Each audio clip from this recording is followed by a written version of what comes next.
This is like his oldest time right here. Darren Elkins picks up a unanimous decision victory, brother. Like this is like something that is it's timeless, like Andre Arlovski, brother. Like Darren Elkins, when he's on, and there's no stopping him. And this is one of the things that I thought was very impressive about this contest is that Tristan Connelly was a walk forward, in your face, jiu-jitsu black belt who wanted to punch you in your face or take you down and choke you out. But Darren Elkins said, none of that. Brother, come on. Yeah, I came off of a 4-fight win streak. I'm 3-1 since then. 2 finishes in those 3 wins. Listen, Darren Elkins he put the damage on Tristan Connelly. He made him feel the damage and he almost choked him out in round 3. So that was very impressive because, like I said, Connelly is a black belt.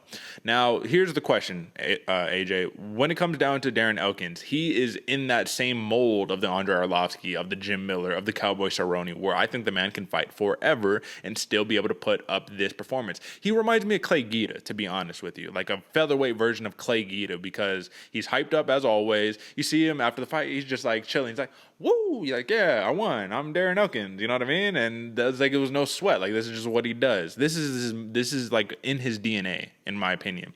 So when it comes down to the future of Darren Elkins, because this seemed like an easy test for him, where are we at with Darren Elkins here, brother? Like, when you watch him fight, are you like, damn, this dude's too good to just be fighting these not journeymen, but these prospects, these lesser fighters? Should he be fighting more of the upper echelons, or should he be stuck in this kind of gatekeeper position? I like where Elkins is at. You know what I'm saying? Like he fights it's very much he's the same as we were saying before with Grant Dawson, where he's like, this is how I fight. I'm gonna fight every single fight this way. I'm not changing it up. Darren Elkins the same way, man. If he's on, he's on. It doesn't matter what's being thrown at him. He's still gonna be the damage, still putting it on you, still going forward, still doing all the stuff. But how far can he go?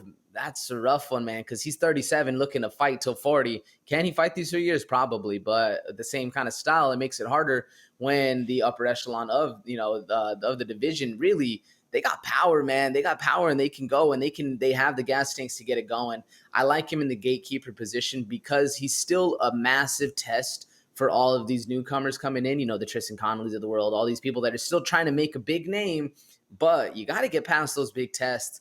And I think Elkins, he's more of he's positioned himself more as the test than the test taker, if that makes sense. Like, I feel like he's more already solidifies himself in the division as that gatekeeper. You got to get past him to get to the top.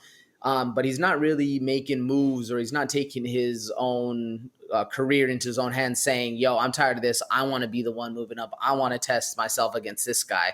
That makes sense. Which one do you like him more at? Well, I think the gatekeeper is the correct spot to be at because he is the definition of a company man. He is a Cowboy Cerrone in that sense, man, where he's like, yeah, you give me a fight and I'll fight him. How about that? You know what I mean? So whoever the test is, I will take him down and I will smash his face, and we will leave it like that. Darren Elkins to win on points was plus 150, so I hope you cashed in because we called that one as well. I remember, AJ, you said that specifically. I said I like Elkins on points, and you're like, yeah, I think that's probably the best move. Here we are. Darren Elkins wins on points. Like I said, a tale as old as time itself right there, brother. Shout out to the damage, man. I mean, it's almost like when you see something like this, unless you're getting spinning wheel kicked by Cub Swanson and just kind of some fluky things, you're not putting out the damage like that. He takes phenomenal damage right there. So shout out to him.